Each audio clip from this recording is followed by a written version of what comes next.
Summer sun means more time outside, but it can also set you up for some serious medical issues years down the road. Eric Wilson explains.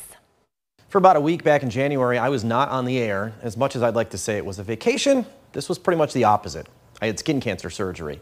Since we just wrapped up Skin Cancer Awareness Month, I thought I'd share part of my story with you and let doctors explain the damage too much sun can do and convince you how important it is to wear your sunscreen.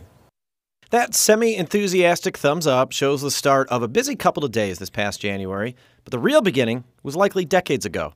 That's when doctors say our behavior can set the stage for skin cancer. Cumulative sun exposure is the primary risk factor. Sunburns, particularly sunburns that one has early in life, can be an additional risk factor. People who have fair skin, people who have light eyes, those who are immunosuppressed, so on medications that suppress their immune system, whether it be for a transplant or other medical conditions, they're going to be at a little higher risk. And obviously those who work outdoors or just have a high degree of cumulative sun exposure throughout their lifetime. Dr. Melissa Stenstrom spotted the problem. I've already had a biopsy, a little piece of skin removed months before this. The results came back, basal cell carcinoma. They present like a pimple or a non-healing sore. It might bleed easily, it might feel a little tender or sensitive to the touch, and they tend to grow slowly, so oftentimes they're not recognized even for months by the patient. And then they think, you know, this thing is not leaving, why is it not going away? And they'll come and ask what it is. That's pretty much what happened to me. Dr. Stenstrom found it. Dr. Andrew Jun is going to fix it. It's slightly more translucent. It has just a slight blush to it.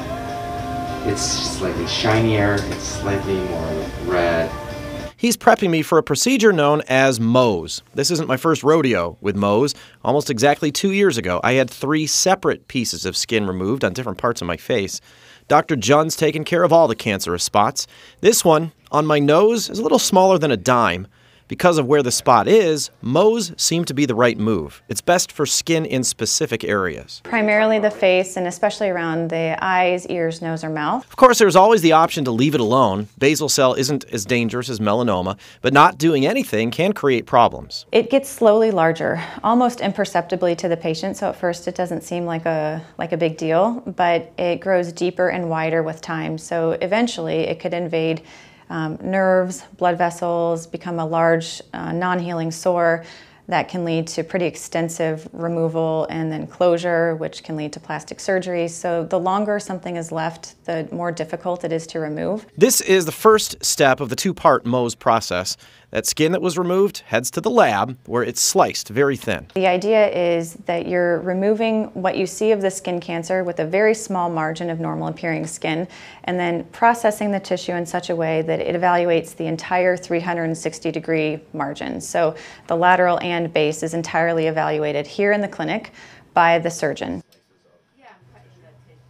And tomorrow night at 10, we look at day 2 of Eric's Mohs surgery and add a celebrity voice to the skin cancer safety advice message.